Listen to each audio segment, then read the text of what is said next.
সোজা রাস্তা। তাহলে শুনে নেই জিবরাইলের শক্তি কতটুকু। আমার মুসলমান বন্ধুগণ, তারিখে ইবনে জারির তাবারিতে লিখে, তাবরানী শরীফের রওয়ায়াত, আল্লাহর রাসূল আখিরি জামানার পয়গম্বর জনাবে মুহাম্মদ রাসূলুল্লাহ সাল্লাল্লাহু আলাইহি ওয়াসাল্লাম বলেন, দুনিয়ার জমিনে হযরতে জিবরিল আমিনকে 3 বার আসতে বড় কষ্ট হয়েছে। পৃথিবীতে 3 বার আগমন করতে জিবরাইলের কষ্ট হয়েছে। এর মধ্যে একবার হলো জিবরাইল বলেন, আমি সিদরাতুল মুনতাহায়, ওই জায়গায় সিদরাতুল মুনতাহায় বড়ই গাছের নিচে আমি বসে আছি। সিদরাতুল মানে কুল গাছ, বড়ই গাছ। মুনতাহা মানে সৃষ্টির শেষ, ইন্তেহা শেষ প্রান্তর, শেষ প্রান্তরের বড়ই গাছের নিচে আমি জিবরাইল বসে আছি। হঠাৎ আল্লাহ রাব্বুল ইজ্জত ওয়াল জালাল আমাকে বলছেন, জিবরাইল তুমি কোথায়? জিবরাইল বলেন, আল্লাহ আমি তো সিদরাতুল মুনতাহায় বড়ই গাছের নিচে। এই বড়ই গাছটা কত বড় জানেন? এগুলা বলার সময় নেই।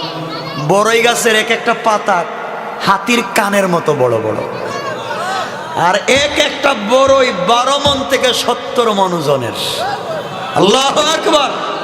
প্রত্যেকটা বড়ইর পাতায় পাতায় এক সাইডে আল্লাহর নাম, অপর সাইডে আমার রাসূলের নাম। আল্লাহু আকবার। শুনেন, সামনে যাই তো বুঝতে পারবেন।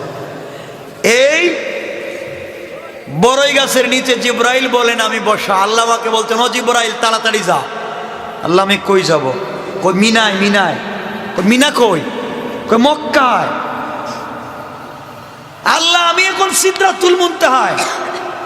বলে আমি কি করব? কয় আমার বন্ধু ইব্রাহিম তার ছেলে ইসমাইলের গলায় ছুরি লাগাইয়া আল্লাহু আক, আরে বার বলে নাই, আল্লাহু আক বইলা ফেলাইছে, বলে শুধু বার বলবে। এর ভিতরে তুমি জান্নাতে যাও, জান্নাত থেকে লোহার একটা টুকরা নিবা, একটা দুম্বা নিবা। টুকরা নিয়া এই হযরতে ইসমাইল আলাইহিস সালামের গলায় যেখানে ইব্রাহিম ছুরি লাগাইছে, ছুরির নিচে লোহার টুকরাটা দিবা আর দুম্বাটা দিবা। কয় আল্লাহ আপনি কোন কি? আমি এখন সিদরাতুল মুনতাহায়, তাও বড়ই গাছের নিচে, তাও 7 আসমানের উপরে, আর মিনা মক্কায়। আর এ বেচারা আল্লাহু আক, বার না, আক বইলা ফেলাইছে। এখন বার বলবে, 1 সেকেন্ড সময় নাই। তুমি বলো যা, কয় যা, বইলা দিলাম। জিবরাইলের শক্তি বুঝাচ্ছে। জিবরাইল বলেন, আল্লাহ কথা বলবার পরে আমি আমার 600 নূরের ডানা টান দিলাম। এক টানে আমি জান্নাতুল ফিরদাউসে ঢুকে গেলাম। ঢুকে গিয়ে ওখান থেকে লোহার টুকরা নিলাম, দম্বাও একটা সাথে নিলাম। আমি টান দিয়া মদিনায় গিয়া দেখি ইব্রাহিম আকবার বইলা রায় এখনো বলে নাই, পুষ টান দিবে।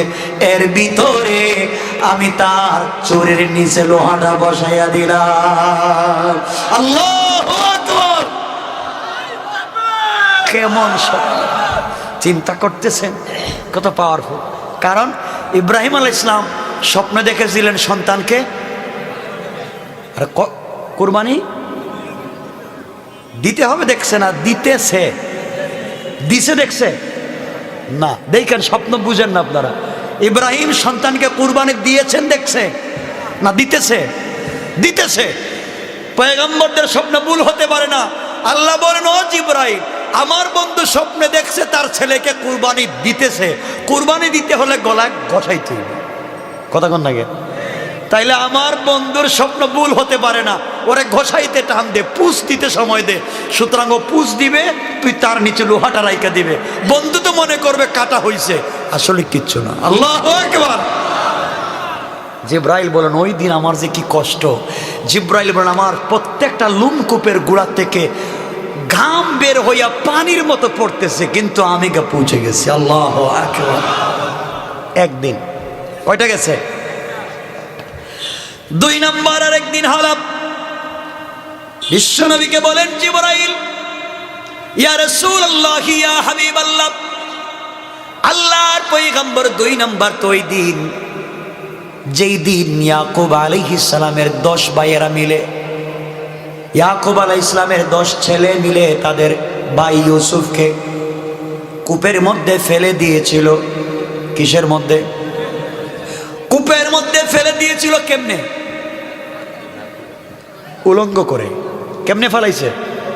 উলঙ্গ করে তো ইউসুফ আলাইহিস সালামকে কূপে ফেলাইছে। 1 মিনিটে বইলা দিই, তারা বাবার কাছে গেছে, বাইকে কূপে ফেলাইয়া বাইরের কাপড়টা খুললা, ইউসুফের কাপড় খুলে নিয়া বকরি বা ছাগলের বাচ্চা জব কইরা এই রক্ত দিয়া পুরা পাঞ্জাবিটা ভরাইয়া বাবার কাছে গিয়ে কাঁদতেছে। আব্বা আমাদের বাইরে বাগে খাইছে। হযরত ইয়াকুব আলাইহিস সালাম পাঞ্জাবিটা ধরলেন, ধরে রাখলেন, আরে বা তুই এত শিক্ষিত বা, আমার ইউসুফকে পাঞ্জাবির ভিতর থেকে খাইলে কিন্তু পাঞ্জাবিটা ছিঁড়লে না। আল্লাহু আকবার বললেন না? কারণ খুনি যত শিক্ষিত হোক যাওয়ার সময় একটা আলামত রাইখা যায়, ঠিক কিনা বলেন? আমার বন্ধুগণ, 1 নাম্বার জিবরাইল বলেন আসতে দুনিয়ায় কষ্ট হলো। 2 নাম্বার ইউসুফ আলাইহিস সালামকে তার ভাইরা যখন উলঙ্গ করে কূপের মধ্যে ছেড়ে দিয়েছে, ছেড়ে দিয়ে চলে গেছে। হযরতে ইউসুফ আলাইহিস সালাম এখন শূন্যের মধ্যে, কূপে ছেড়ে দিয়েছে, নিচে পাথর পড়ে গেলে ইউসুফ শরীর টুকরা টুকরা হয়ে যাবে, ইন্তেকাল করবেন, মরে যাবেন, আহত হয়ে যাবেন। আল্লাহ রাব্বুল ইজ্জত ওয়াল জালাল জিবরাইলকে বললেন, জিবরাইল তুমি কোথায়? আল্লাহ, আমি তো সিদরাতুল মুনতাহায়। তাড়াতাড়ি যাও, আমার বন্ধু ইউসুফ এখন বাচ্চা মানুষ, তার ভাইরা তাকে কূপে ফেলে দিয়েছে, তাড়াতাড়ি যাও উলঙ্গ করে, তাড়াতাড়ি গিয়ে তোমার পাখাটা তার নিচে বিছাইয়া দাও যেন কষ্ট না পায়। আল্লাহ কই? কয়টা মিশরে। কোন কি আপনি? আমি কই মিশর কই? কেমনে যাই? কই যাও না। আল্লাহ এখন কি অবস্থা ইউসুফের? কয় ওরা ছাইরা দিছে, হাত থেকে ছাইরা দিছে, কয় ছাইরা দিছে তো। হযরত জিবরাইল বলেন আল্লাহর কাছ থেকে এই কথাগুলো শুনে আমি আমার 600 নূরের ডানাকে একবার টান দিলাম, টান দিয়া সেকেন্ড যাওয়ার আগে আগে আমি ইউসুফ যে কূপে আছে এই কূপের নিচে গিয়ে ইউসুফ পড়ে যাওয়ার আগে আমি আমার ডানাটা বিছাইয়া দিলাম। বিছাইয়া দিলেন। ইউসুফ আলাইহিস সালাম বসে গেলেন, কষ্ট পেলেন না, তাকায় দেখেন কে বসে আছে, জিজ্ঞেস করলেন তোমাকে কে ফেলে দিয়েছে? আমার 10 ভাই। ভাই তোমাকে, ভাইয়েরা তোমাকে কেন কূপে ফেলে দেয়? ভাই কি ভাইকে মারে? কয় মারে। তোমার বাবার নাম কি? আমার আব্বা একজন পয়গাম্বর, আমার দাদাও পয়গাম্বর, আমার দাদার দাদাও পয়গাম্বর, আমার আরো বড় দাদা পয়গাম্বর, 14 গোষ্ঠী পয়গাম্বর। পয়গাম্বরের ঘরে তো জালিম হইল কেমনে? ইউসুফ আলাইহিস সালাম বললেন আমার ভাইরা ফালাইয়া দিছে। ভাই কি ভাইকে ফালাইলো কেন? আব্বু বেশি আমার ভালোবাসে, আব্বু আমাকে ছাড়া কিচ্ছু ভাল লাগে না, আমাকে তার ভাল লাগে, ওই ভাইদেরকে ভাল লাগে না, আমাকে বেশি মহব্বত করে, এই জন্য আমার তারা মাইরা ফালাই দিতে চায়। আমার বন্ধুগণ, এমনও লোক আছে বাংলাদেশে, এমনও আছে নিজের ভাইকে নিজে খুন করে আরেকজনের নাম দিয়ে দেয়, নিজের স্ত্রীকে নিজে গুলি করে এরাও সংসদে নেতা হয়ে যায়, ঠিক কিনা বলে? আমার বন্ধুগণ, আল্লাহকে বলেন আল্লাহ ইউসুফ তো উলঙ্গ, কাপড় নাই, ওরা খুললে নিয়ে গেছে, আমি কাপড় কই পাই? আল্লাহ বলেন ইউসুফের সাথেই কাপড় আছে। আল্লাহ ইউসুফের সাথে কাপড় তো আমি দেখতেছি না। কয় দেখো ইউসুফের হাতে অথবা কোমরে অথবা গলার কোনো জায়গায় দেখো তাবিজ, দেখেন তাবিজ বলতেছি না, তাবিজের মতো কোনো জিনিস খুঁজে পাওয়া যায়নি।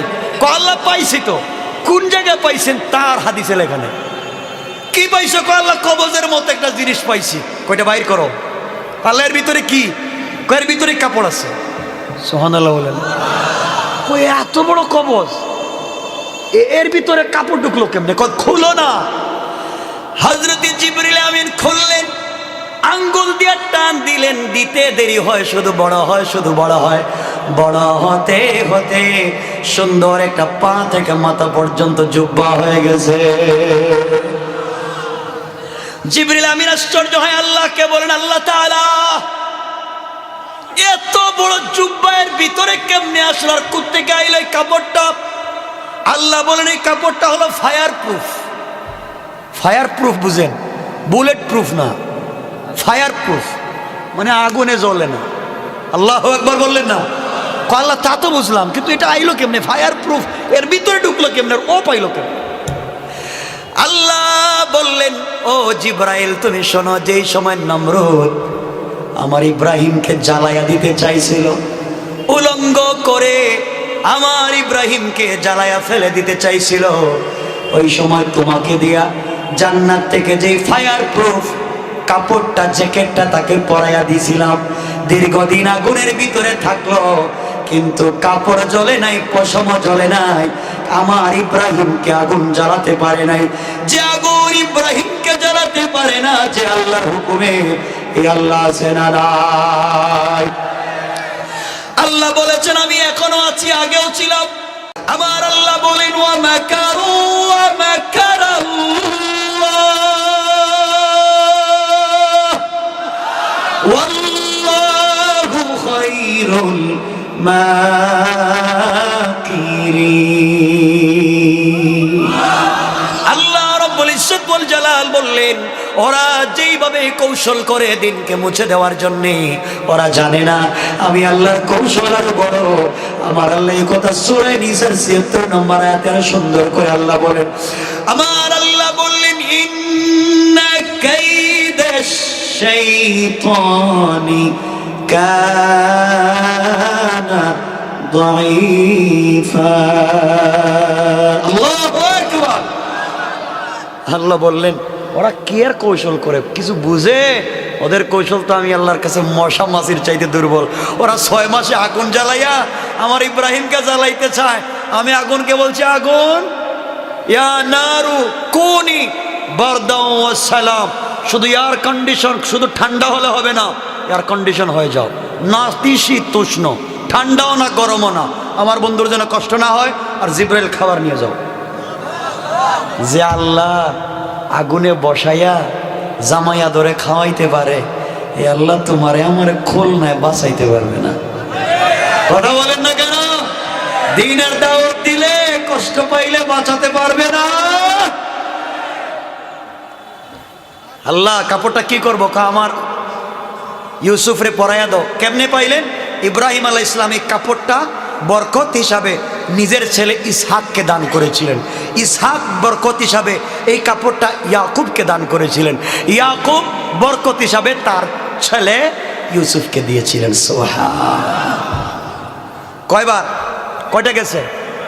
একবার ইব্রাহিম ইসমাইলকে জবাই করার সময়, আর ২ নম্বর বার হযরতে ইউসুফকে তার ভাইয়েরা ফেলে দেওয়ার পরে। নবীজি বলছেন জিবরাইল আবার ৩ নাম্বার বার। জিবরাইল তার বলে না, না কয়া রাসূলুল্লাহ থাক, ৩ নাম্বার বার বলার দরকার নাই। আমার নবীজি দেখেন জিবরাইলও মনে হচ্ছে কাঁদতেছে।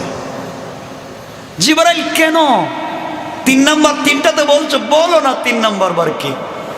জিবরাইল বলছেন, ইয়া রাসূলুল্লাহ তাইলে শুনেন ৩ নাম্বার বার কখন? আল্লাহর পয়গম্বর ৩ নাম্বার বার তখন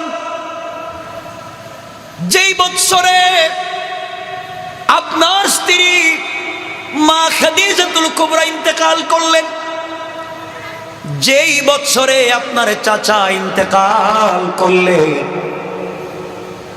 আপনার বাবা নাই, আপনার মা নাই, স্ত্রীও নাই, চাচাও নাই, ভাইও নাই, কেউ নাই। এই মক্কায় আপনি একা একা কেমনে থাকবেন? এই মক্কায় আপনি একা একা কেমনে সময় কাটাবেন? আপনার ভয় হচ্ছে কোন সময় জানি আপনাকে মেরে ফেলে, কখন জানি আপনাকে কাফেররা আক্রমণ করে। পয়গম্বরে আরবি এই কথা চিন্তা করে আপনি যখন চলে গিয়েছিলেন তায়েফে নানার বাড়ি, অগনবীজি আপনি তায়েফে গিয়ে তায়েফের মানুষকে দ্বীনের দাওয়াত দিয়েছিলেন। আমার নবী দাওয়াত দিয়ে বলেছিলেন আসলিম তাসলাম, ইসলাম কবুল করে শান্তিতে থাকবা। এই কথাগুলো বলবার কারণে আমার নবীকে পাথর দিয়ে তায়েফের মানুষ আঘাত করলো। আমার বিশ্ব নবীকে এত বেশি আঘাত করেছে, যেই নবীর শরীরে মশা মাছি বসাকি আল্লাহ হারাম করে দিয়েছে, এই নবীজির শরীর মোবারক ভিজে যায়, মাথা ফেটে ফিনকি দিয়ে রক্ত বের হয়ে গেছে। মুসনদে আহমদ লিখে পয়গম্বরে আরবির কাছে জিব্রাইল বলছেন, ইয়া রাসূলুল্লাহ, আপনি 3 জায়গায় অজ্ঞান হয়ে পড়ে গিয়েছিলেন। আপনার সঙ্গে ছিল আপনার পালক পুত্র যায়েদ বিন হারিসা। আপনার যখন জ্ঞান ফিরেছিল, আপনি তায়েফ থেকে ফিরে আসতেছিলেন, যায়েদ বিন হারিসার কাঁধের উপরে ভর দিয়ে আপনি যখন ফিরে আসতেছিলেন, পয়গম্বরে আরবি আপনাকে মানুষ আঘাত করেছে, মেরেছে, রক্তাক্ত করে দিয়েছে। আমার নবী দ্বীনের দাওয়াত দিতে কলিজা থেকে রক্ত বের হয়, চামড়া ফেটে রক্ত বের হয়।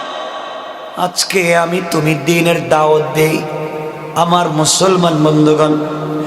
এক পর্যায়ে জিবরিল আমিন বলেন, ইয়া রাসূলুল্লাহ, আপনি যখন যায়েদ বিন হারিসার কাঁধের উপরে ভর দিয়ে চলে আসছিলেন, ওই সময় তায়েফের ছোট্ট ছোট্ট বাচ্চারা আপনার পায়ে দড়ি লাগাইয়া টান দিয়ে ফালাইয়া দিছে। তায়েফের ছোট্ট ছোট্ট বাচ্চারা আপনার পায়ের মধ্যে দড়ি লাগাইয়া টান দিয়ে ফেলে দিয়েছে। আপনার পিঠ কেটে রক্ত বের হয়েছে, আপনার শরীর মুবারক থেকে রক্ত ঝরেছে। আমার নবীজি যায়েদ বিন হারিসাকে বলছেন, বাবা, তোমার কাছে কোনো কাপড় থাকলে আমাকে দাও, কাপড়গুলা দিয়ে শরীরের রক্তগুলা মুছি। নবীজি নিজের চাদর খুলে কাপড় মুছতে লাগলেন। রক্ত মুছতে মুছতে কাপড়টা ভিজে গেছে, কিন্তু শরীর থেকে এখনো রক্ত বের হয়। যায়েদ বিন হারিসাকে বলছেন, বাবা, কোনো কাপড় থাকলে দাও। যায়েদ বিন হারিসা রাদিয়াল্লাহু তাআলা আনহু নিজের জামা খুলে বিশ্ব নবীকে দিলেন। নবীজি এই জামা দিয়া নিজের শরীরের রক্তগুলা মুছলেন। জিবরাইল বলেন, ইয়া রাসূলুল্লাহ, আপনার শরীরের কাপড় শেষ হয়ে গেল। যায়েদ বিন হারিসার শরীরের কাপড় শেষ হয়ে গেল, কিন্তু আপনার শরীরের রক্ত বের হওয়া বন্ধ হয় না। পয়গম্বরে আরবি ওই সময়ে আপনি যায়েদকে বলেছিলেন, অন্য কোন কাপড় থাকলে দাও। বাইরে নবীজি দ্বীনের দাওয়াত দিতে কত কষ্ট করলেন, মানুষ কেমনি আমার নবীকে মারলো, আঘাত করলো, আমার নবীকে পাগল পাগল বলে তায়েফে পিটাইলো। এই নবীজি একবার বদদুয়া করলেন না। ইয়া রাসূলুল্লাহ, যায়েদ বিন হারিসা বলছেন, গো পয়গম্বরে আরবি, আমার কাছে কোনো কাপড় নাই। গো পয়গম্বর, ওই সময়ে আপনি আপনার হাত দিয়া শরীরের রক্তগুলাকে বডির সঙ্গে মুছতেছিলেন। যায়েদ বিন হারিসা বলছেন, ইয়া রাসূলুল্লাহ, আপনি কি মনে করেন রক্তগুলাকে শরীরে মালিশ করলে ভিতরে ঢুকবে? নবীজি বলেন, যায়েদ রে, আমি জানি রক্তগুলা মালিশ করলে ভিতরে যাবে না, কিন্তু আমি মালিশ করি কেন যে তুই জানিস না? ও যায়েদ, তুমি জানো না আমি কেন রক্তগুলাকে মালিশ করি? বাবা,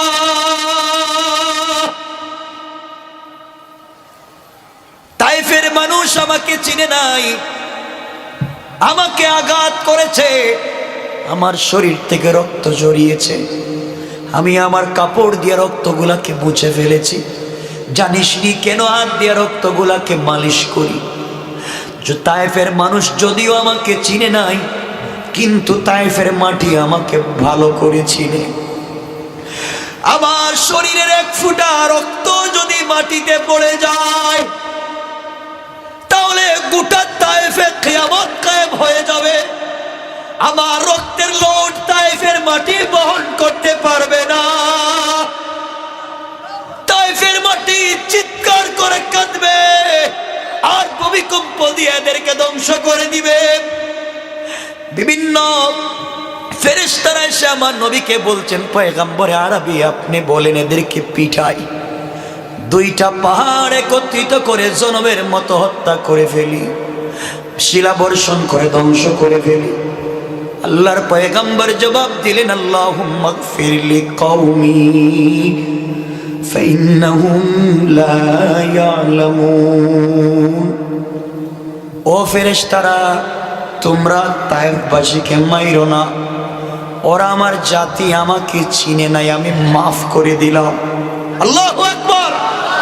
আমি এই জন্যে মাফ করে দিয়েছি, আজকে যদি তোমরা ওদেরকে মেরে ফেলো, কার কাছে কালিমার দাওয়াত দিব? হয়তো ওরা বুঝে না, ওদের ছেলেরা বুঝবে, সন্তানেরা বুঝবে। পয়গম্বর আরবি ওই সময়ে আমি সিদরাতুল মুনতাহায় ছিলাম। হঠাৎ করে আল্লাহ বলছেন, জিবরাইল কই রে? আমি বললাম, আল্লাহ আমি তো সিদরাতুল মুনতাহায়। আল্লাহ বড় পেরেশান, কি হয়েছে? ইয়া আল্লাহ তাআলা কি হয়েছে? দেখ আমার বন্ধু তায়েফে, তার পায়ের চামড়ার মোজা রক্তে ভরে গেছে, এক ফোঁটা রক্ত জমিনে পড়ে যাচ্ছে, এভাবে লটকা লটকি করতেছে, কখন জানি শরীর থেকে মাটিতে পড়ে যায়। জিবরাইল, আমার বন্ধুর এক ফোঁটা রক্ত যদি জমিনে পড়ে যায়, এই জমিনকে আমি আল্লাহ রাখবো না, ধ্বংস করে দেব। আমি দুনিয়ার সবকিছু সহ্য করতে পারি, কিন্তু আমার বন্ধুর কষ্ট সহ্য করতে পারি না। সবকিছু বাদ দিতে পারি, কিন্তু আমার বন্ধু তো হাবিবুল্লাহ। আমি কাউকে হাবিব বানাই নাই, হাবিব ওই বন্ধুর না যার সাথে বন্ধুত্ব করে শুধু দেয়, কিছু দেয় না। বন্ধুত্ব করে জমজম দিলাম, বন্ধুত্ব করে জান্নাতুল ফিরদাউস দিলাম, বন্ধুত্ব করে আরশে আজিমে আনলাম, বন্ধুত্ব করে হাউজে কাউসার দিলাম। আমি আমার বন্ধুকে বন্ধুত্ব করে দুনিয়ার সব দিলাম রে জিবরাইল। যদি পারতাম আমি আমার চেয়ারটাও দিয়ে দিতাম। এটা আমি আল্লাহর চেয়ার, সৃষ্টিকর্তার চেয়ার দিতে পারলাম না। বন্ধুকে তো ভালোবাসি, চেয়ার দিতে পারলাম না। আমি আল্লাহ এখনো আছি, আমার বন্ধু রক্ত যদি জমিনে পড়ে যায়, আমি আল্লাহ এখন ইসরাফিলকে দিয়ে সিংহে ফুঁক দেওয়া দুনিয়া ধ্বংস করে দেব। যা রে, যেখানেই থাকিস তাড়াতাড়ি যা। আমার বন্ধুর পায়ের রক্ত মোবারক মাটিতে পড়ার আগে আগে তোর নূরের ডানা বিছায়া মাটি থেকে বাঁচাইয়া দেখুন। সুবহানাল্লাহ, আল্লাহু আকবার বলে। জিবরাইল বলেন, ইয়া রাসূলুল্লাহ, আমি তখন ছিলাম সিদরাতুল মুনতাহায়, আমি অনেক উপরে। আল্লাহ যখন বলছেন 600 নূরের ডানা দিছি এক টান, আয়েশা দেখি তায়েফে আপনার পাত থেকে রক্তটা ছুঁইটা গেছে, আপনার পাত থেকে রক্তের ফুঁটা ছুঁইটা গেছে, জমিনে পড়ে যাবে। এই শূন্যের মধ্যখানে আমি আমার পরটা বিছাইয়া দিয়েছি। আল্লাহু আকবার। আমি দুনিয়াবাসীকে বাঁচাইয়া দিয়েছি। ইয়া রাসূলুল্লাহ, আপনার রক্ত যদি জমিনে পড়তো, এই জন্য আপনারা জানেন উহুদে রাসূলের রক্ত জমিনে পড়তে দেয় নাই সাহাবীরা, টাইনা টাইনা ছুঁইসা খায়া ফেলেছে। ঠিক কিনা বলেন? বন্ধুগণ আসুন, সেই নবী যে এত কষ্ট করলেন, 12টার উপরে, ভাই বলছিল 12টা শেষ করে মতো, 12টার উপরে আর লম্বা করা যাবে না। সুতরাং এখানে রাইকা দিতে চাই, শুধু এক কথা বলতে চাই, আমার বন্ধুগণ এই এতগুলা জাহান্নাম, এই জিবরিল আমিন এত শক্তিশালী, আর এই জিবরাইল বলছেন, ইয়া রাসূলুল্লাহ, আমি এত শক্তিশালী জিবরাইল হওয়ার পরেও 70টা বৎসর না ঘুমায়া না খাইয়া, আমার তো ঘুম নাই খাবার নাই, 24টা ঘন্টা 70টা বৎসর আমি আমার 600 নূরের ডানা দিয়া উঠাইলাম নামাইলাম, কিন্তু এই মাটির কুল কিনারা পাইলাম না। আল্লাহু আকবার। আল্লাহ বলছেন, গোলাম তোকে যেই মাঠ দেখালাম, এই মাঠ থেকে কত বড় জান্নাত দেব, তুই শুধু গুনার কাজ করিস না। এজন্য আমার বন্ধুগণ আসুন, আর লম্বা করতে চাই না, আমরা পারবো তো সেই নবীজির সম্মান বাঁচাতে। পারবো তো ইনশাল্লাহ? নবীজি আরশে আজিমে গিয়ে আমাকে আপনাকে বইলা যায় নাই, কিয়ামতের দিনও বইলা যাবে না। একটা কথা বইলা দিই, মুসনাদে আহমদের হাদিস, তাবরানীতে রওয়ায়াত, আল্লাহ রসুল যখন মেরাজে গিয়েছিলেন, আল্লাহ বলছিলেন, বন্ধু কিছু চাইবা, যাওয়ার সময় কিছু নিয়ে যাইবা তোমার মেয়ে ফাতেমার জন্য, হাসান হুসাইনের জন্য। নবীজি বলছেন, আল্লাহ না, ফাতেমার জন্য কিচ্ছু লাগবে না, হাসান হুসাইনের জন্য কিচ্ছু লাগবে না। বন্ধু তোমার জন্য কিচ্ছু নিবা? আল্লাহ আমার জন্য লাগবে না। তাহলে কিছু নেও না? আল্লাহ কিছু যদি দিতে হয় আমার উম্মতের জন্য দাও। আল্লাহ বলেন, তুমি বলো তুমি কি চাও? আল্লাহ আমাকে একটা দোয়া শিক্ষা দাও, একটা মাত্র দোয়া, আমি এই দোয়া করব, আমার একটা উম্মত যেন জাহান্নামে না যায়। আল্লাহ বলেন, বন্ধু যাও, তোমাকে একটা দোয়া শিক্ষা দিলাম, এই দোয়াকে দুনিয়ায় কইরো। সব নবীকে শিক্ষা দিছি, তোমাকেও দিলাম, দোয়াটা কইরো, তোমার উম্মতেরা জাহান্নামে যাবে না। আল্লাহ রসুল দোয়াটা শিখে মুচকি মুচকি হেসে চুকের পানি ছাইড়া, আনন্দের অস্ত্র চুক থেকে ছাইড়া আল্লাহকে বলছেন, আল্লাহ আপনি কি আমাকে বোকা পেয়েছেন যে আমি দোয়াটা দুনিয়ায় গিয়ে করব? আল্লাহ বলছেন, কেন বন্ধু করবা না? কয় না, দুনিয়ায় গিয়ে দোয়া করব না। কেন করবা না? আল্লাহ আমি আজকে যদি দোয়া করি আমার উম্মত তো কিয়ামত পর্যন্ত আসবে। 1450 বছর পরে আমার উম্মত মধুগ্রাম বটতলা যুব সমাজের তাফসিরে বৈশা গভীর রাত্রে কথা শুনবে। আজকে আমি দোয়া করব, সরাসরি তো আমার উম্মতকে দোয়ার ভিতরে ঢুকাইতে পারলাম না, আগে দোয়া করলাম, পিছনে আমার উম্মত রয়ে গেছে। আয় আল্লাহ আমি দোয়া করলাম না, রাইখা দিলাম, কিয়ামতের দিনে জাহান্নামের গেইটে দাঁড়ায়া আমি এই দোয়া তোমার কাছে করব, তুমি আমার একটা উম্মতকে জাহান্নামে দিতে পারবে না। আর আল্লাহ বললেন, ক্বালা ফাখরুজ মিনহা ফাইন্নাকা রাজিম ওয়া ইন্না আলাইকাল লা'নাতা ইলা ইয়াউমিদ্দিন।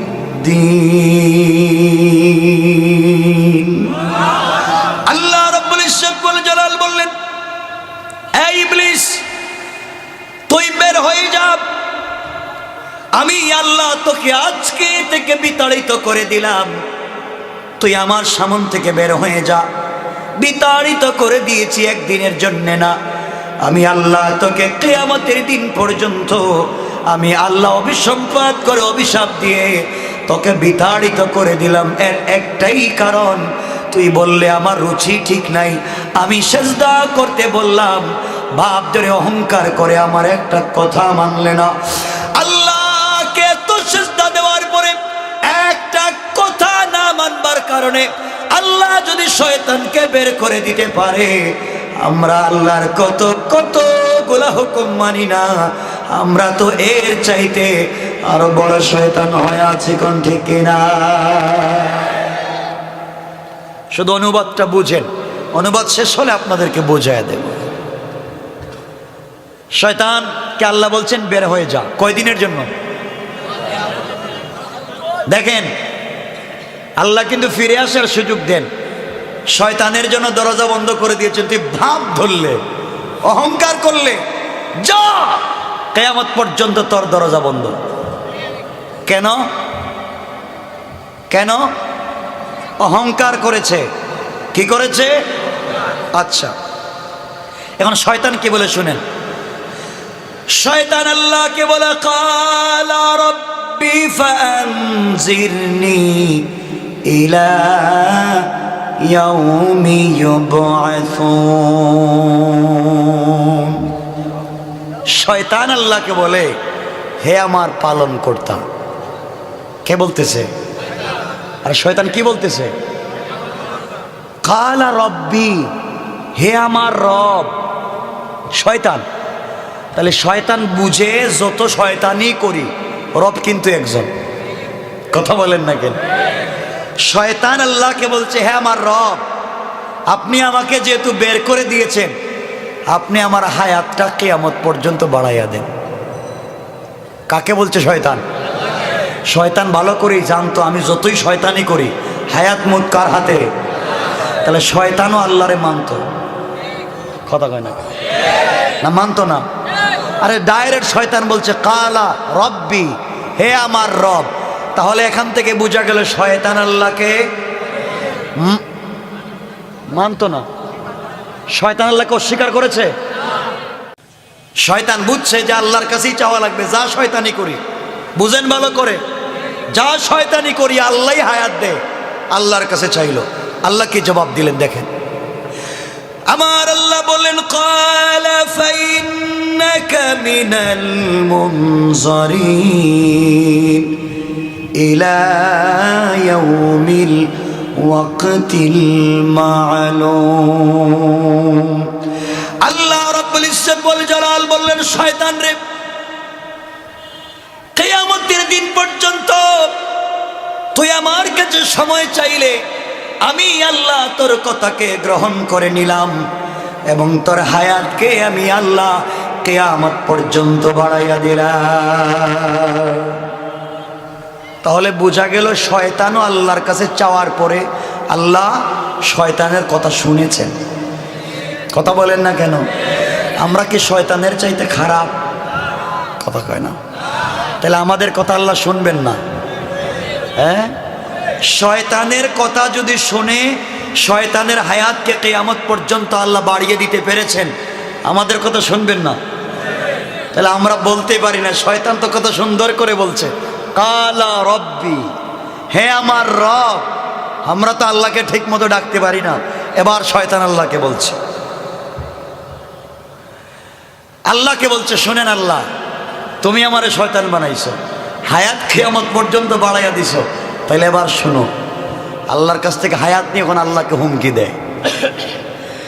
আল্লাহকে বলছে ক্বালা রাব্বি বিমা আগাওয়াইতানি লাউযাইনান্না লাহুম ফিল আরদি ওয়া লা উগওয়িয়ান্নাহুম আজমাইন।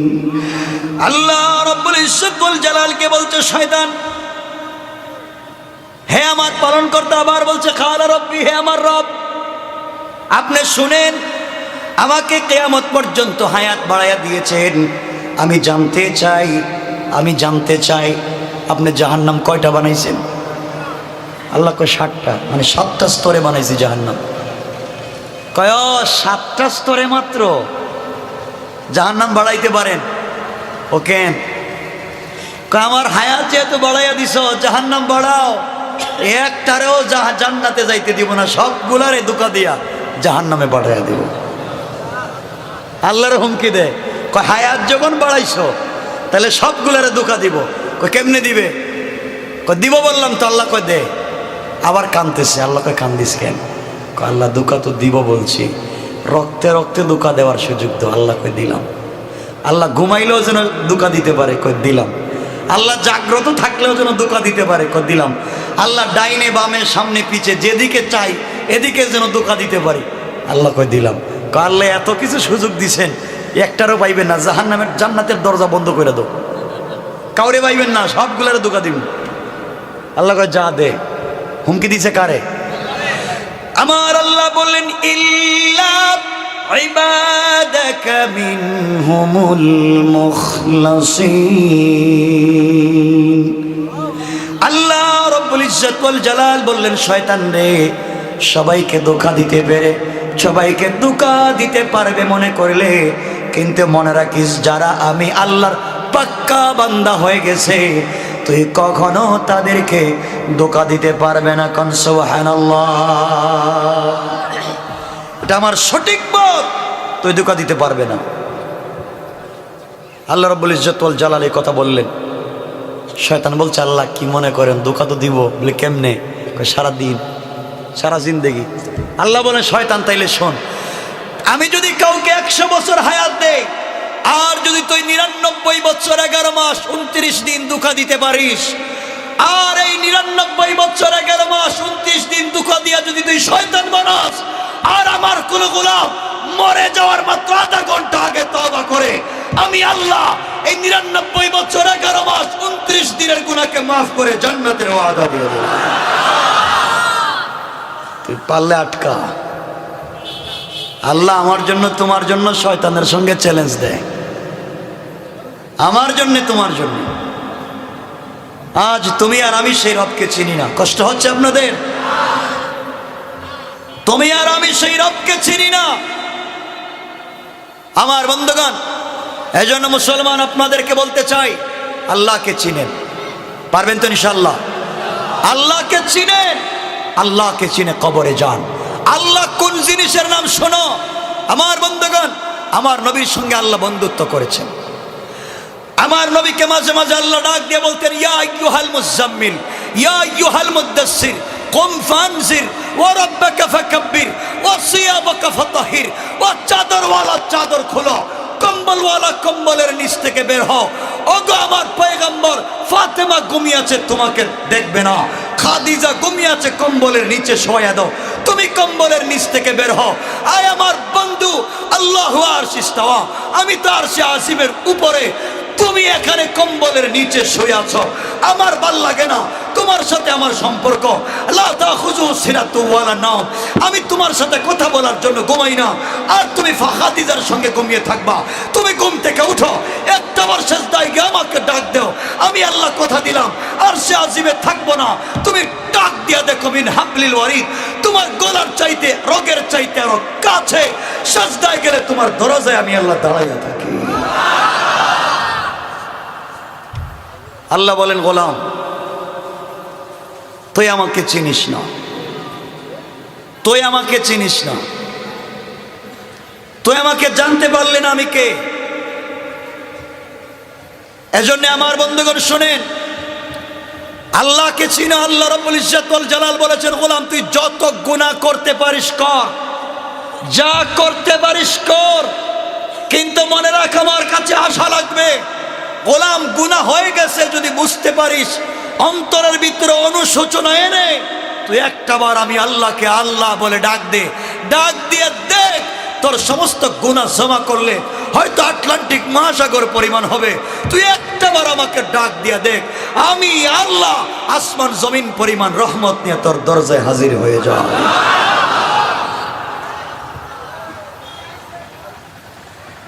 আজকে আমরা সেই রবকে চিনি না, যে রব আমাকে আপনাকে মাফ করতে চায়, সেই রবকে আমি আর আপনি চিনি না। দুনিয়ার জমিনে বেলাইনে চলতেছি, যার যেভাবে মন চায় চলতেছি। এই জন্য আমার মুসলমান বন্ধুগণ, এই দুনিয়ার জমিনে বেশি দিন আমরা থাকবো না। আজ হোক কাল দুনিয়ার জমিন থেকে বিদায় নিয়ে চলে যাওয়া লাগবে, আল্লাহর সামনে দাঁড়ানো লাগবে। কিয়ামতের দিনে আল্লাহর সামনে দাঁড়ালে আপনাকে আমাকে কেউ সুপারিশ করবে না, শাফাআত করবে না। দুনিয়ার জমিনে কোনো পীর, কোনো বাবা, কোনো পয়গম্বর কিয়ামতের দিন শাফাআত করতে পারবেন? কথা বলেন। কেউ সুপারিশ করতে পারবে না, কেউ শাফাআত করতে পারবে না এই কিয়ামতের কঠিন সময়, একমাত্র আল্লাহ ছাড়া। আর আল্লাহর আরশে আজিমের ছায়া ছাড়া কোনো ছায়া যখন থাকবে না, আল্লাহ ছাড়া কেউ তোমাকে বাঁচাতে পারবে না। আল্লাহ বলেন, গোলাম তুই যেই নেতার পিছনে দৌড়ালে, তুই যেই পীরের পিছনে দৌড়ালে, যেই খানকায় গিয়া জিন্দেগি নষ্ট করলে, পীরের নাম জিন্দেগিতে যতবার নিলে এর 100 ভাগের 1 ভাগ যদি আমি আল্লাহর নাম নিতে, তুই দুনিয়ার জমিনে আমি আল্লাহর ওলি হয়ে যেতে। কোন ঠিক কিনা? আমরা তো শুধু বাবার পিছনে দৌড়াইছি। আমার মুসলমান ভাইরা, এই জন্যে আমাদেরকে জান্নাতের পথে যাওয়া লাগবে, লাগবে নি? আমরা এমন একজন পয়গম্বরকে পেয়েছি, এমন একজন পয়গম্বরকে পেয়েছি, আজকে সে রসুলকে চিনতে পারি না। আরে রসুলের তো, আমার তো নবী, এমন একজন নবী আমরা যাকে পেয়েছি, উনি আসমানের দিকে আঙ্গুল ইশারা করলে চন্দ্র 2 টুকরা হয়ে যায়, জমিন থেকে পা উঠালে আর সে আজিমে চলে যায়। কথা বলেন না কেন? সে রসুলকে চিনলেন না। কেমনে সেই নবীকে বইলা যান? আমার বন্ধুগণ, সেই নবীর এত মুজিজা, কারো খাবারে হাত দিয়ে রাখলে খাবারে বরকত হয়ে যায়, ঠিক না? আমার বন্ধুগণ, গভীর মনোযোগ, ছোট্ট করে আপনাদেরকে বোঝায়া দেই, আল্লাহর পয়গম্বর সাল্লাল্লাহু আলাইহি ওয়াসাল্লাম দুনিয়ার জমিন থেকে বিদায় নিয়েছেন অনেক আগে, অনেক আগে চলে গিয়েছেন, কিন্তু আজও কোরআন অক্ষত আছে, হাদিস আছে। আপনি তাওহীদ এবং রিসালাত বাদ দিয়ে কেমনে অন্য পথে চলেন? আপনি তাওহীদ এবং রিসালাত বাদ দিয়ে কেমনে অন্য পথে চলেন? অন্য পথে চলবার কোনো সুযোগ নাই। মনে রাখতে হবে তাওহীদ এবং রিসালাত ছাড়া আর কোনো জিনিস মানা যাবে না, আর কোনো তরিকা নাই। একমাত্র আল্লাহর হুকুম মানতে হবে রাসূলের তরিকায়। এই তরিকা ছাড়া কোনো তরিকা আছে? কথা বলেন আছে? নাই। যদি থাকে কোন জাহান্নামে যাবেন দেখেন। জাহান্নামের স্তর কয়টা? সবাই বলেন কয়টা? কে কোন জাহান্নামে যাবে জানেন আপনারা? জানেন? জানার দরকার আসেনি? দেখবেন কে কোন জায়গায় যাইতেছে, কে কোন জাহান্নামে বুঝতে পারবেন। আমার মুসলমান বন্ধুগণ, আল্লাহ রাব্বুল ইজ্জত ওয়াল জালাল জাহান্নামের প্রথম দরওয়াজা, প্রথম স্তরের নামই রেখেছেন জাহান্নাম। আল্লাহ রাব্বুল ইজ্জত ওয়াল জালাল কোরআনে কারীমের 30 নম্বর পারা 98 নম্বর সূরা বাইয়িনাতের 5 এবং 6 নম্বর আয়াতে আল্লাহ বলেন, ওয়ামা উমিরু ইল্লা লিয়া'বুদুল্লাহা মুখলিসিনা লাহুদ্দীন হুনাফা ওয়া ইউকিমুস সালাতা ওয়া ইউতুজ যাকাতা ওয়াযালিকা দীনুল কাইয়্যিমা। আল্লাহ রাব্বুল ইজ্জত ওয়াল জালাল বলেন, যারা দুনিয়ার জমিনে আল্লাহর বিধানগুলোকে খাঁটি মনে একনিষ্ঠভাবে পালন করে, নামাজ কায়েম করে, যাকাত দেয়, এটাই হলো তার একমাত্র ধর্ম। সে সালাত কায়েম করবে, যাকাত দিবে, সালাত কায়েম করবে আমার হুকুম মতো, সালাত পড়বে রাসূলের তরিকা মতো, যাকাত আদায় করবে আমার হুকুম মানার জন্যে। কেমনে কেমনে দিতে হবে তরিকা মানবে রাসূলের। যদি তারা এই পথে না চলে, আল্লাহ বলেন, ইন্নাল্লাযীনা কাফারু মিন আহলিল কিতাবি ওয়াল মুশরিকিনা ফি নারি জাহান্নামা খালিদিনা ফিহা উলাইকা হুম শাররুল বারিয়া। আল্লাহ রাব্বুল ইজ্জত ওয়াল জালাল বললেন, আহলে কিতাব যাদের কাছে কিতাব এসেছে এবং মুশরিক যারা কাফের, আল্লাহ বলেন আমি তাদেরকে জাহান্নামে দিব, এমন জাহান্নামে দিব চিরস্থায়ী, তাদেরকে ওখান থেকে উঠাবো না। যারা শিরিক করে, যারা কি করে, কথা বলেন, যারা শিরিক করে আল্লাহ জাহান্নামে দিবেন অস্থায়ী না স্থায়ী? কথা বলেন না কেন? অস্থায়ী না স্থায়ী? সুতরাং যারা মাজারে টাকা দেয়, মাজারে সেজদা দেয়, এরা কি করে? কথা বলে না কেন? কি করে? শিরিক করে। আল্লাহর কাছে না চাইয়া পীরের কাছে চায়, আছে না? মাজারেও সেজদা দেয়। আল্লাহ বলছেন, ইন্নাহু মান ইউশরিক বিল্লাহ ফাকাদ হারামাল্লাহু আলাইহিল জান্নাহ ওয়া মাওয়াহুন নার ওয়া মা লিয-যালিমিনা মিন আনসার। যারা শিরিক করলো, মাজারে টাকা দিল, মাজারে সেজদা দিল, মাজারে চাইলো, মাজারে বউ বাচ্চা নিয়ে গেল, ওখানে গিয়া শিরিক করলো, মোমবাতি জ্বালালো, আল্লাহ বলেন তারা জাহান্নামী, কাউকে পাবে না কিয়ামতের দিন সাহায্য করার। কথা বলেন না কেন? আসেনি এলাকায় এমন কিছু? এখানে কেউ আসেনি পীরের মুরিদ? বহুত আছে, ভণ্ড পীরের মুরিদ হইল না। সুতরাং যারা জাহান্নামে যাবে, আল্লাহ রাব্বুল ইজ্জত ওয়াল জালাল বলেছেন, এক নাম্বার যারা জাহান্নামে যাবে তারা কাফের, তারা মুশরিক, আহলে কিতাব, যাদের কাছে কিতাব আসার পরেও মানে না। তারা কোথায় যাবে? আল্লাহ আমাদের কাছে কিতাব দিছেননি, কথা বলেন না কেন? কিতাবের নাম কি? সবাই বলেন মানিনি। মিথ্যা কথা কন। যে কোরআন দিয়ে নামাজ পড়েন, এই কোরআন দিয়ে পরিবার চালান না? চালায় কয়। আমার বন্ধুগণ, সুতরাং মনে রাখবেন, এক নাম্বার জাহান্নামে যাবে কারা? যারা কাফের, যারা মুশরিক, যারা কিতাব পাওয়ার পরেও মানে নাই, তারা কোথায় যাবে? জাহান্নামে। জাহান্নামের 2 নম্বর স্তরের নাম হাওয়া। আপনারা বলেন হাবিয়া। হাওয়া। জাহান্নামের 2য় স্তরের নাম কি? হাওয়া। আল্লাহ কোরআনে কারীমের 30 নম্বর পারা 101 নম্বর সূরা কারিয়ার 8 নম্বর থেকে 11 নম্বর আয়াতে আল্লাহ বলেন, ওয়া আম্মা মান খাফফাত মাওয়াজিনুহু ফাউম্মুহু হাওয়া ওয়া মা আদরাকা মা হিয়া নারুন হামিয়া। আল্লাহ রাব্বুল ইজ্জত ওয়াল জালাল বললেন, আর যার কিয়ামতের দিন মিজানের পাল্লা হালকা হয়ে যাবে, ও আম্মা মান খাফফাত, হালকা হবে মাওয়াজিনুহু, মিজানের পাল্লা, ফা উম্মুহু হাওয়া, তার ঠিকানা হবে হাওয়া। কোথায়? হাবিয়া না, হাওয়া। জাহান্নামের স্তরের নাম কি? হাওয়া। আল্লাহ নবীকে জিজ্ঞাসা করছেন, ওয়া মা আদরাকা মা হিয়া, ইয়া রাসূলুল্লাহ আপনি কি জানেন হাওয়া কি? নবীজি বলেন, আমি তো জানি না, আপনি বলেন।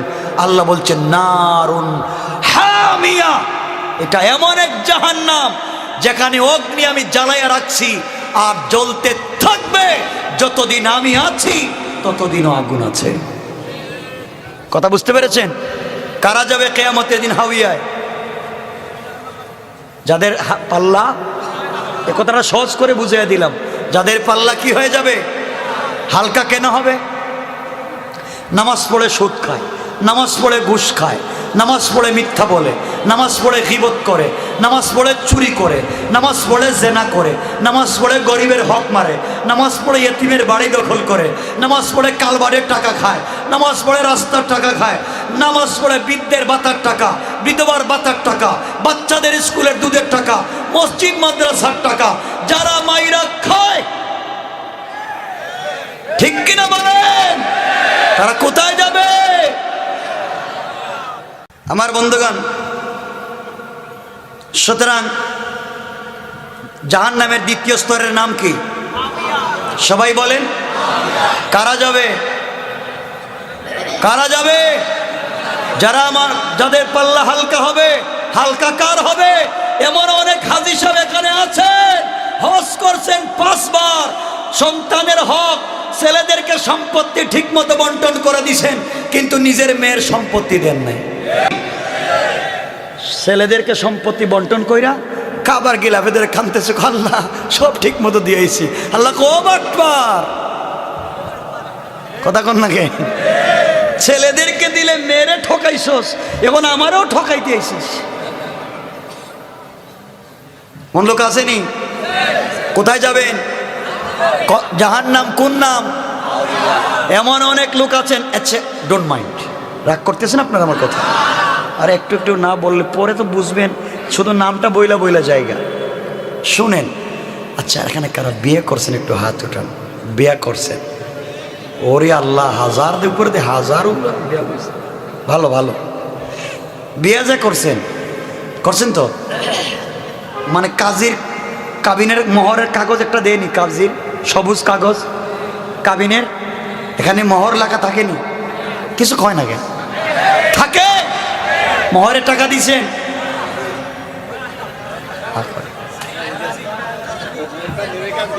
শোনেন, বোর যে কাবিনের কাগজে যে মোহর লেখছিলেন 2 লাখ, 5 লাখ, 10 লাখ, 20 লাখ, এগুলা দিছেন নি? কমপ্লিট দেন নাই? সত্য যারা যারা দিছেন একবারে বউরে অরিজিনাল টাকাটা দিয়ে দিছেন। একটু হাত উড়ানো দেখি কয়জন আছেন? সবাই দিছেন? আপনারা যারা হাত উঠাইছেন দিছেন? মাশাআল্লাহ, হাত নামা। কমপ্লিট দিছেন তো? আচ্ছা, বাকি যারা আগে বিয়ার সময় হাত উঠাইছিলেন, আপনারা টাকাটা দেন না কেন? আপনি বউর টাকা দেন না কেন? কিছু কয় না। সোনা মুসলমান কি বলতেছে? হাসির কথা না। নামাজ রোজা যেমন ফরজ, ওইটা আল্লাহর হক। স্ত্রীর মোহরও ফরজ, ওইটা স্ত্রীর হক।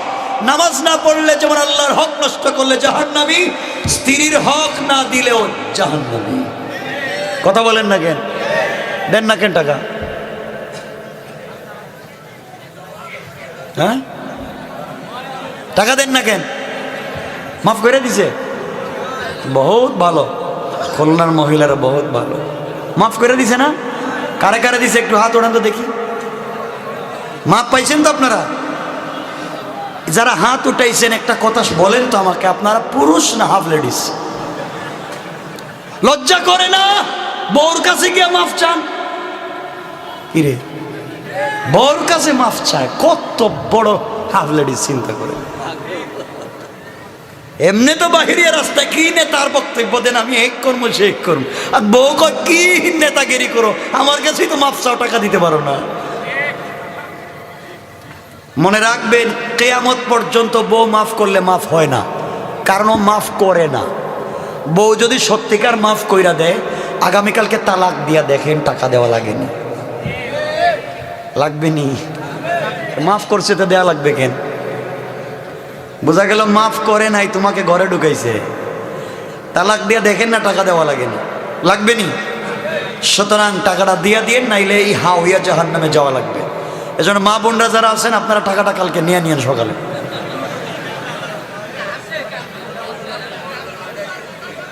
যারা চাচা আছে এরা চিন্তা করতে, বাবা বিয়া করছে 30 বছর আগে, টাকা 1 টাকাও নাই পকেটে, দেয়া দিবেন, কম কম করে দিয়েন, 100 200 500 করে দিয়েন। এভাবে দিয়ে দিয়ে শেষ করে কবরে যাইয়েন, কিন্তু মাফ দিবে না। আচ্ছা শোনেন, 3 নাম্বার জাহান্নামের 3য় স্তরের নাম হচ্ছে হুতামা। কি নাম? সবাই বলেন, হুতামা। আল্লাহ রাব্বুল ইজ্জত ওয়াল জালাল 30 নম্বর পারা 104 নম্বর সূরা হুমাযায় আল্লাহ রাব্বুল ইজ্জত ওয়াল জালাল বলেন, ওয়াইলুল লিকুল্লি হুমাযাতিন লুমাযা আল্লাযী জামা'a মালান ওয়া আদ্দাদা ইয়াহসাবু আন্না মালাহু আখলাদা কাল্লা লায়ুনবাযান্না ফিল হুতামা ওয়া মা أدراك ما الحطمة نار الله الموقدة التي تطلع على الأفئدة إنها عليهم مؤصدة في عمد ممددة الله رب العزة والجلال বললেন, হুতামা নামক জাহান্নামের 3য় স্তরে তারা যাবে, যারা পশ্চাতে সামনে পিছনে পরনিন্দা করে। কি করে? কি নিন্দা? পরনিন্দা করে, গীবত করে, শিকায়াত করে, চুগলখড়ি করে। বুঝতেছেন? না কেউ আসেননি? গীবত করেন, শিকায়াত করেন, চুগলখড়ি করেন, 2 জনরে দিয়ে লাগাইয়া দেন, স্বামী স্ত্রীরে দিয়ে লাগাইয়া দেন, বাবা ছেলেরে দিয়ে লাগাইয়া দেন, বন্ধু বন্ধু লাগাইয়া দেন। এমন লোক নাই এলাকায়? আছে। আর জাহান্নামের কোন জায়গায় যাবে? হুতামা। যারা পরনিন্দা করে, আল্লাহ বলেন তারা কোথায় যাবে?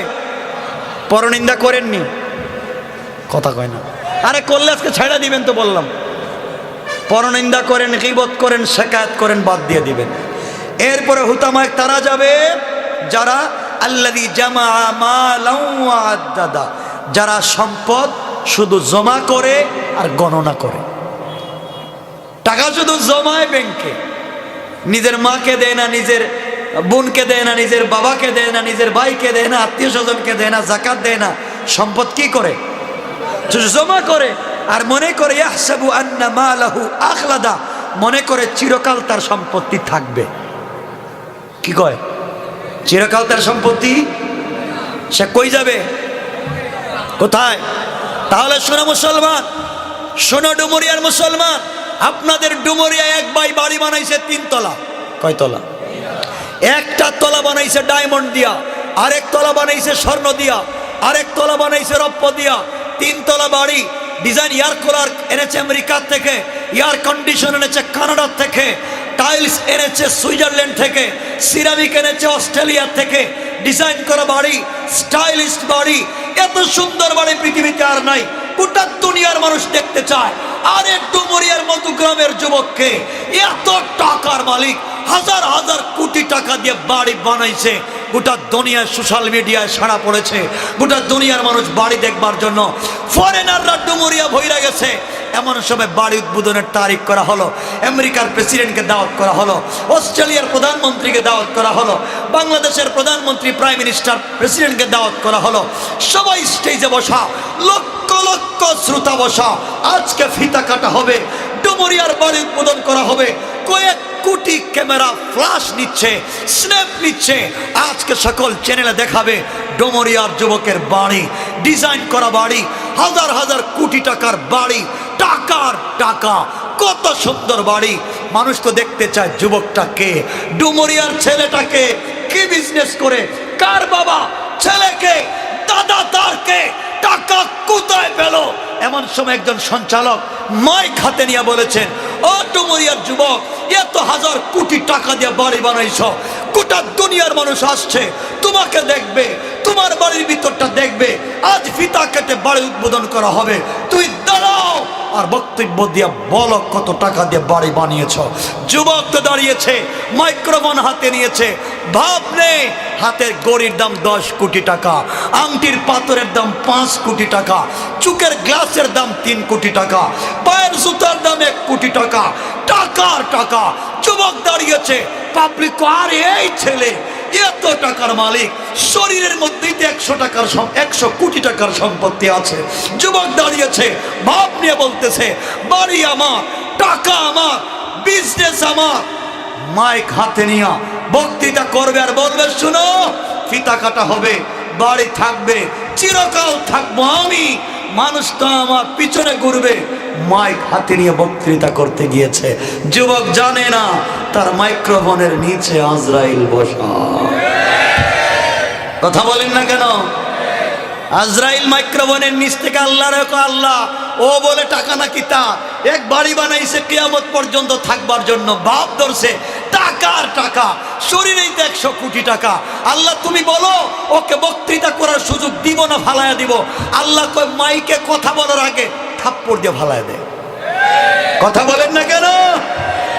জানতে চাই কি দুনিয়ায় কিসের টাকা, কিসের সম্পত্তি। যুবক শোনো, এই ডুমুরিয়ার আর খুলনার শিল্পপতির, অনেক শিল্পপতির বাড়ি থাকবে, শিল্পপতি থাকবেন না। কোটিপতির বাড়ি থাকবে, কোটিপতি থাকবেন না। চৌধুরী বাড়ির চৌধুরী বাড়ি থাকবে, চৌধুরী থাকবেন না। খান বাড়ির খান বাড়ি থাকবে, খান সাহেব থাকবেন না। এমপির বাড়ি থাকবে, এমপি থাকবেন না। আপনার টাকায় বানানো বাড়ি থাকবে, থাকবেন না আপনি। কষ্ট পাচ্ছেন আমার কথায়? সুতরাং কোথায় যাওয়া লাগবে? জাহান্নামে। কোথায় যাওয়া লাগবে? কত নম্বর স্তরে? নাম কি? হুতামা। আল্লাহ রাসূল সাল্লাল্লাহু আলাইহি ওয়াসাল্লামকে আল্লাহ বলছেন, ওমা আদরাকা কামাল হুতামা, বন্ধু তুমি কি জানো হুতামা কোন জাহান্নাম? নবীজি বলেন, আল্লাহ আমি জানি না, আপনি বলেন। আল্লাহ বলছেন, নারুল্লাহিল মুকাদা। আল্লাহ বলছেন এটা আমার নিজস্ব প্রজ্বলিত আগুন। কে বলছেন? আমার নিজস্ব প্রজ্বলিত আগুন। আল্লাতী তাত্তালিউ আলাল আফইদা, এই আগুন হৃদয় পর্যন্ত জ্বালিয়ে পুড়িয়ে ছাই করে দিবে। এই আগুন চামড়াকে জ্বালিয়ে দিবে, কিন্তু মওত হবে না। বুঝতে পেরেছেন? এই জাহান্নামে যাইতে চান? তাহলে কি করা লাগবে? গীবত করা যাবে, গীবত করা যাবে, সমালোচনা করা যাবে, কারো সম্পত্তি নষ্ট করা যাবে, সম্পত্তি জমা করা যাবে। কয়টা বললাম? 3টা বলছি। গরিবরে ঠকাইয়া, শুনেন, আপনারা তো মনে করেন শুধু সুদ খাওয়া হারাম, ঘুষ খাওয়া হারাম। শুধু সুদ ঘুষ খাওয়া হারাম না।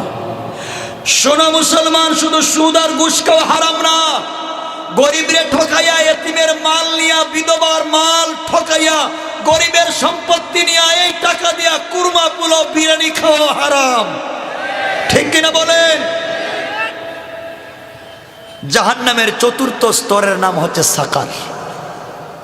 কি নাম? আল্লাহ রাব্বুল ইজ্জত ওয়াল জালাল 29 নম্বর পারা 74 নম্বর সূরা সূরা মুদ্দাসসিরের 22 থেকে 30 নম্বর আয়াত পর্যন্ত আল্লাহ বলেন, আল্লাহ রাব্বুল ইজ্জত ওয়াল জালাল বলেন এই জাহান্নামে কারা যাবে?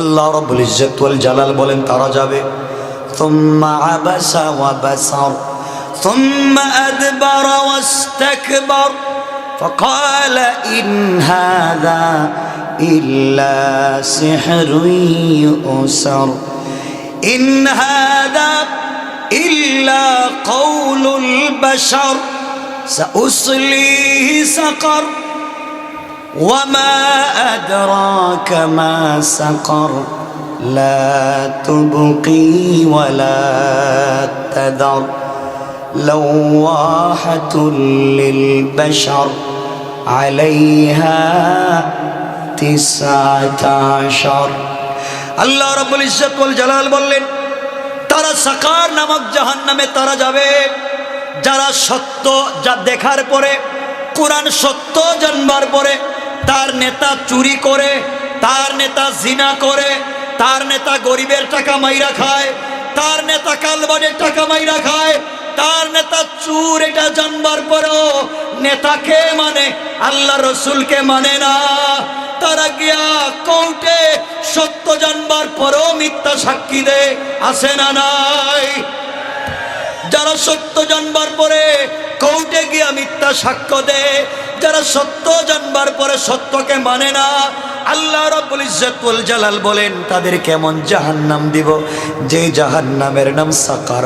আল্লাহ রাব্বুল ইজ্জত ওয়াল জালাল বলেন তারা ওই জাহান্নামে শুধু থাকবে এমন না, তাদেরকে এমন জাহান্নামে আমি আল্লাহ জ্বালাতে জ্বালাতে ছাই বানায়া ফেলাবো, কিন্তু তাদের মওত হবে না।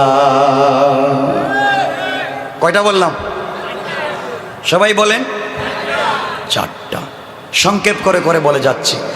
5 নম্বর স্তর যেটা জাহান্নামের, 5 নম্বর স্তরের জাহান্নামের নাম লাজা। কি নাম? লাজা।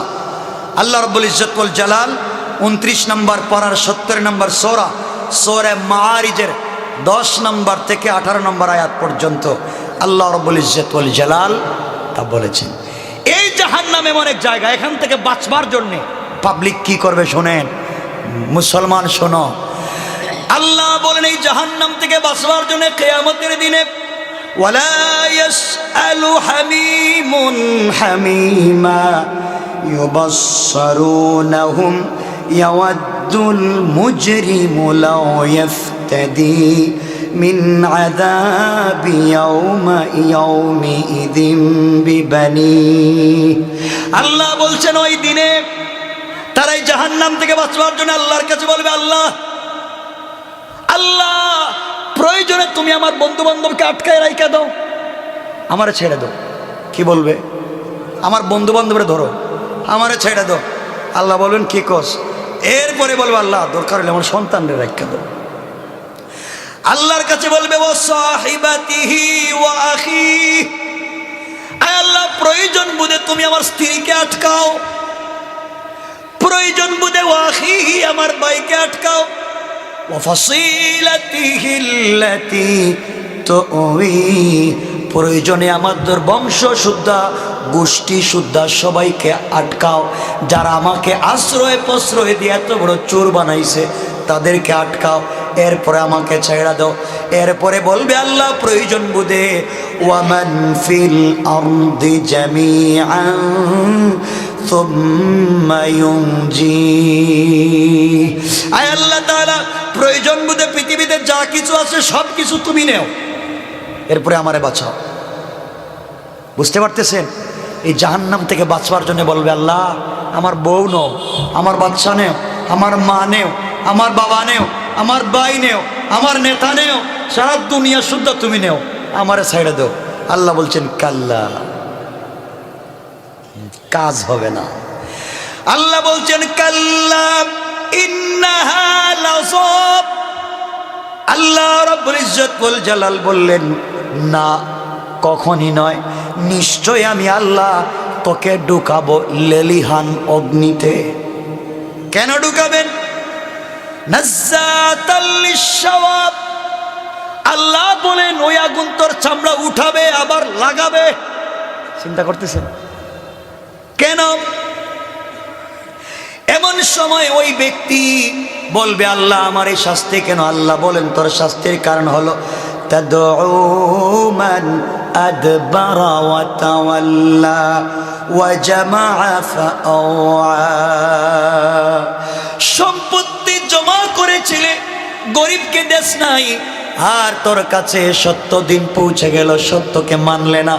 কোরআন পৌঁছার পরে, দিন পৌঁছার পরে যারা সত্য মানে নাই, আল্লাহ বলেছেন তাদেরকে যে জাহান্নামে দিবেন, ওই জাহান্নাম হচ্ছে লাজা। ওখানে গেলে আগুন তার চামড়াকে জ্বালাবে, নতুন চামড়া হবে কিন্তু মৌত হবে না। এই জাহান্নাম থেকে বাঁচতে চাই? কথা বলেন না কেন? তাহলে সত্য জানার পরে মানবো না ছেড়ে দিব? 6 নম্বর জাহান্নামের 6ষ্ঠ স্তরের নাম হচ্ছে জাহিম। কি নাম? আল্লাহ রাব্বুল ইজ্জত ওয়াল জালাল 17 নম্বর পারার 22 নম্বর সূরা হজ্জের 50 এবং 51 নম্বর আয়াতে আল্লাহ বলেন, আল্লাহ রাব্বুল ইজ্জত ওয়াল জালাল বলেন, ফাল্লাযীনা আমানু ওয়া আমিলুস সালিহাতি লাহুম মাগফিরাতু ওয়া রিজকুন কারীম। আল্লাহ রাব্বুল ইজ্জত ওয়াল জালাল বললেন, যারা বিশ্বাস স্থাপন করলো, সৎ কাজ করলো, ভালো কাজ করলো, পাপ থেকে তওবা করলো, আমি আল্লাহ রাব্বুল ইজ্জত ওয়াল জালাল তাদেরকে সম্মানজনক রুজি দিব। কিন্তু বিপরীতে যারা ওয়াল্লাযীনা সাআউ ফি আয়াতিনা মুআজিজিনা উলাইকা আসহাবুল জাহিম। আল্লাহ রাব্বুল ইজ্জত ওয়াল জালাল বলেন, কিন্তু যারা আমার আয়াত সমূহকে ব্যর্থ মনে করলো, অস্বীকার করলো, চেষ্টা করলো পাবলিককে দিন থেকে সরাবার জন্যে, যুবকদেরকে দিন থেকে সরাবার জন্যে, মানুষকে খ্রিস্টান বানাবার মিশন শুরু করলো, আল্লাহ বলেন তাদেরকে এমন জাহান্নামে আমি আল্লাহ দিব, ওই জাহান্নাম থাকবে অপমানজনক, লাঞ্ছনা করে শাস্তিকর। নাউযুবিল্লাহ।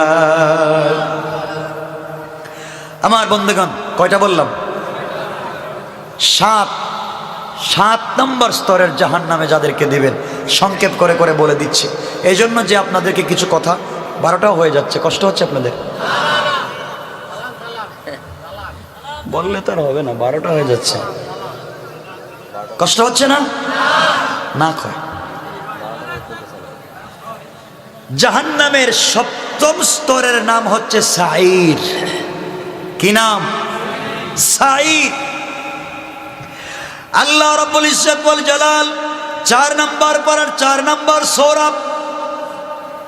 সূরা নিসা 10 নম্বর আয়াতে আল্লাহ রাব্বুল ইজ্জত ওয়াল জালাল বললেন, ইন্নাল্লাযীনা ইয়াকুলুনা আমওয়ালাল ইয়াতামা যুলমান ইন্নামা يأكلون في بطونهم نارا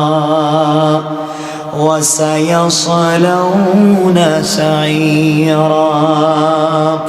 আল্লাহ রাব্বুল ইজ্জত ওয়াল জালাল বললেন, সাঈর নামক জাহান্নামে তারা যাবে যারা ইতিমের সম্পদ আত্মসাৎ করে, ইতিমের সম্পদ লুটে পুটে খায়। বাবা মারা গেছে, চাচার কাছে সম্পদ দিছে, বাতিজারে দেয় না। কথা বলেন না কেন? এমন আছে না নাই? গ্রামের গরিব যে ছেলেটা, ইতিম ছেলে, তার সম্পত্তি মাইরা খায়। আল্লাহ রাব্বুল ইজ্জত ওয়াল জালাল বলেন, ওই সমস্ত কাজ যারা করে, আল্লাহ রাব্বুল ইজ্জত ওয়াল জালাল কিয়ামতের দিন তাদেরকে সাঈর নামক জাহান্নামে দিবেন। এমন একটা জাহান্নাম, এটা নিকৃষ্ট সকল জাহান্নামের নিচে থাকবে। আল্লাহ বলেন তাদেরকে 2টা পাথর দিয়ে চাপা দিয়ে রাখা হবে। নাউযুবিল্লাহ। আল্লাহ রাব্বুল ইজ্জত ওয়াল জালাল বলেন, এরপর 18 নম্বর পারার 25 নম্বর সূরা ফুরকানের 11 থেকে 14 নম্বর আয়াতে আল্লাহ রাব্বুল ইজ্জত ওয়াল জালাল ওই জাহান্নামের আরো বর্ণনা দিয়েছেন। এগুলা বলতে গেলে তো অনেক লম্বা হয়ে যাবে। এই জাহান্নামের অনেক বর্ণনা দিয়েছেন। আল্লাহ বলছেন 6 প্রকারের লোক সাঈর নামক জাহান্নামে যাবে। এক নাম্বার, যাদেরকে কোরআন দিয়ে সতর্ক করার পরও সতর্ক হয় নাই, কোরআন দিয়ে সতর্ক করা হয়েছে এরপরে সতর্ক হয় নাই। 2 নম্বরে যাদেরকে বিবেক দেওয়া হয়েছে বিবেককে কাজে লাগায় নাই। 3 নম্বরে শুনেও না শোনার বান করে। কথা বলেন, বিবেক থাকবার পরে সত্য বুঝে না, শুনেও না শোনার বান করে, এতিমের মাল মেরে খায়, যারা নিজের অধীনস্থ কর্মচারীদের চাকরি খাওয়ার ভয় দেখাইয়া টাকা মাইরা খায়। ঠিক কিনা বলে? অধীনস্থ কর্মচারীদের চাকরি চলে যাবে ভয় দেখাইয়া যারা টাকা মেরে খায়, মেয়েদেরকে যারা গ্রাম থেকে আসে বিভিন্ন গার্মেন্টসে চাকরি দেওয়ার নাম করে যারা দর্শন করে খায়, টাকা মেরে খায়, আল্লাহ বলেন ওদেরকে আমি আল্লাহ সাইর নামক জাহান্নামে দিব। নাউজুবিল্লাহ। যারা বিধবার টাকা মাইরা খায় আসেনি এমন আছে এলাকায়? আচ্ছা, আল্লাহ বলছেন তাদেরকে কোথায় দিবেন? সবাই বলেন, সাইর নামক জাহান্নামে দিবেন। আর যদি কেউ এই 7টা জাহান্নামের স্তরের কথা বললাম আলোচনার শুরুতে, আল্লাহ বলছিলেন আর যদি তোমরা এই সমস্ত না করে ভালো কাজ করো, আমি আল্লাহকে চিনো, তাওহীদ এবং রিসালাত চিনো, তাহলে তোমাদেরকে দিব জান্নাত। যেই জান্নাতে একটা মাঠ থাকবে, এই মাঠের নাম হলো মসজিদ। একটা মাঠ, যেই মাঠ আসমান জমিন লৌহ কলম চন্দ্র সূর্য গ্রহ যা আছে সব কিছু একত্রিত করলে মাঠের 100 ভাগের 1 ভাগ হবে না। এমন একটা জান্নাত দিবেন যে জান্নাতের মাঠ এত বড়। সুবহানাল্লাহ বললেন না? আমার বন্ধুগণ, আমার ভাইরা, মাঠ কত বড়! হযরত জিবরাইল নাম শুনছেন তো না শুনেন নাই? জিবরিল আমিন আলাইহিস সালাতু ওয়াস সালাম বলেন, আমি এই মাঠে গেলাম, খেলা করতাম এই মাঠে, আমি গেলাম এই মাঠে, যাওয়ার পরে আমাকে আল্লাহ 600 নূরের ডানা দিয়েছেন, পাখা। কতটা পাখা? 600 পাখা। আমি এই পাখাগুলাকে যদি স্বাভাবিক নিয়মে এইভাবে বড় করি, তাহলে যে কোনো জায়গায় বসে পাখাকে বড় করলে গোটা পৃথিবী ভরে যায়। সুবহানাল্লাহ বললেন না? এত বড় আমার পাখা। এই পাখা যদি একবার আমি ডানাগুলাকে একবার টান দেই, এইভাবে একবার টান দেই, একবার টান দিলে 1000 বছরের রাস্তা পার হয়ে চলে যায়। আল্লাহু আকবার বললেন না?